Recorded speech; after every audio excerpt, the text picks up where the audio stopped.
Hello, how y'all doing? I'm going to talk about Creflo Dollar. Now, in the distant past, I have heard of him. I have listened to maybe a CD of him. I have one book by Creflo Dollar. At the time I read it, I didn't think it was very interesting, but I read it anyway. I have a lot of Christian books. So my understanding is that he has a new stance on tithes and offering. And now I don't know what his teaching is exactly. I'm just hearing bits and pieces from his ministry. I guess just give. He's saying that tithes is done away with and just give, whatever. Okay. I thought he was going to repent of some kind of moral failure, some kind of juicy gossip moral failure. But actually, I was kind of disappointed that all he's talking about is money. But see, look, we have to correct ourselves constantly of bad behavior. We have to correct ourselves. He should have corrected himself 25 years ago, 30 years ago. But see, if he had said that 25, 30 years ago, he wouldn't have got any money. He knew the game, and he still knows the game. But he should have corrected himself 30 years ago. See, my opinion is that he's already made his money. He's already got his millions upon millions from marketing the gospel to poor people. Why? Because poor people are always looking for hope, and they're always looking for money. So he just marketed. It's a proven system. If you want that first $1 million per month, you're going to have to market the gospel to poor people. It will be sugar-coated. Think happy thoughts, just like Peter Pan. Okay, that's where Peter Pan comes from. Hell, just think happy thoughts, and God will bless you. Okay, that's a proven system. You market that to poor people, they get hysterical and excited, and they think they got some money. All I got to do is give the Lord $100. I can get $300 back, $600 back, or $1,000 back. Okay, you just keep saying that. And look, that's an advertising technique. You keep saying the thing over and over and over and over again. It just get in their system. Now, see, they're not going to talk about sin because sin does not sell. You got to understand, sin does not sell. Okay, he has already exploited tithes and offerings from poor people, particularly poor blacks. Because, of course, we're going to look for hope. But he doesn't talk about sin. He or anyone else that I can see. It's very few that some do talk about sin. But he's not going to, in order to market this and get all these tithes and offerings, $1 million a month at least, he can't talk about sin. He can't talk about fasting.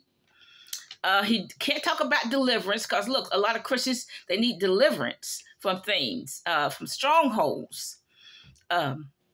Just keep marketing the gospel to massive amounts of poor people, and you're going to get a sugar-coated gospel, I may add, and you'll get your $1 million a month. There's no talk of sin, and there's no talk of helping the poor. If they said, well, we're going to build houses at an Indian reservation, they wouldn't get any. They'd probably go broke overnight. So look, just market it to, good white people only. Okay. But don't talk about building houses in the black community, just pushing houses over and building those houses for free. Don't you think the Lord did it? He was a carpenter by trade. I think he did it. Okay, and I think the woman's or the man's house is still standing today because everything God does is eternal. Okay, so look, it's just not going to sell. What sells is a selfish, self-serving gospel, sugar-coated, selfish, self-serving, sugar-coated gospel. That is what sells. Everybody knows that.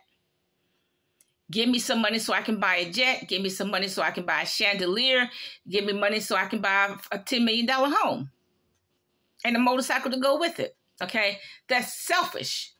But if they said, well, we're going to build housing in the Indian reservation, we're going to build 5 houses a year in the Indian reservation, that's not going to sell. They wouldn't get any money. Because do you think those white folks let's get real for a minute, do you really think those white folks that give to these majority white ministries are going to tolerate them doing anything for a person of color, an Indian? No. If they said, well, we're going to build brand new houses for this black community in Mississippi or Arkansas or wherever, do you think those white people, they're not going to tolerate that? You going to build a house for a black person? No. Keep them poor. Keep them starving. And the black people, we're so brainwashed by what we call our pastors. We're so brainwashed that by these pastors, we wouldn't even tolerate that. But see, they're not. Well, we are attracted to this self-serving, selfish, all about me ministry. We're attracted to that.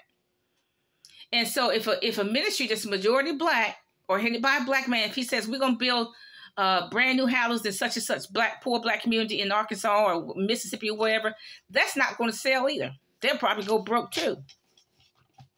So they cannot do anything for the poor. At least I don't see it. I don't see them getting not one elderly homeless person off the street. I don't see it.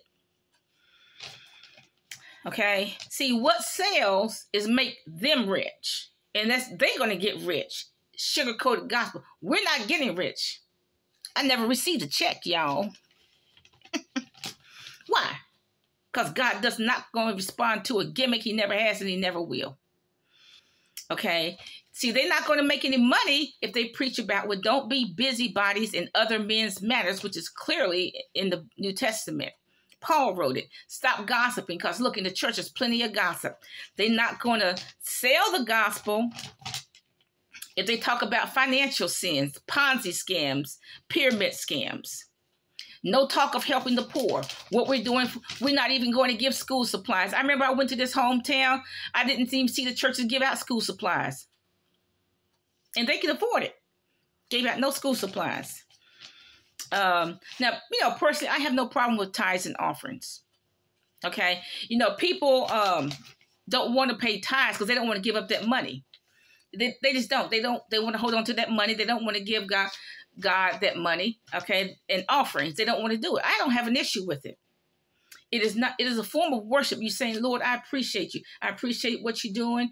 I appreciate, everything that you're doing. I mean, help me find an earring. The Lord helped me find a couple of things that I lost.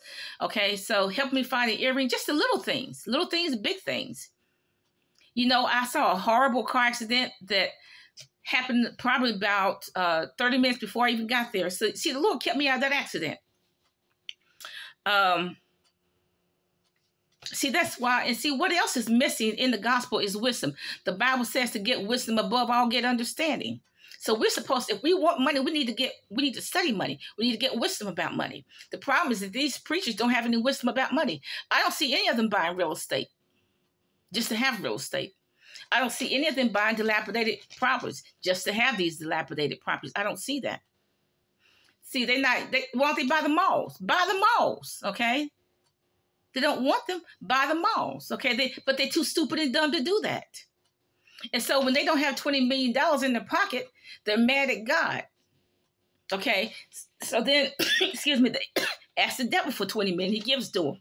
So, excuse me. See, the preachers are dumb and stupid. They're dumb and stupid about food. That's why they all out of shape. They're dumb and stupid about money. They don't know anything about money. What is a quarter? They don't know. They don't know if 4 quarters equals $1. Don't know that either. Okay?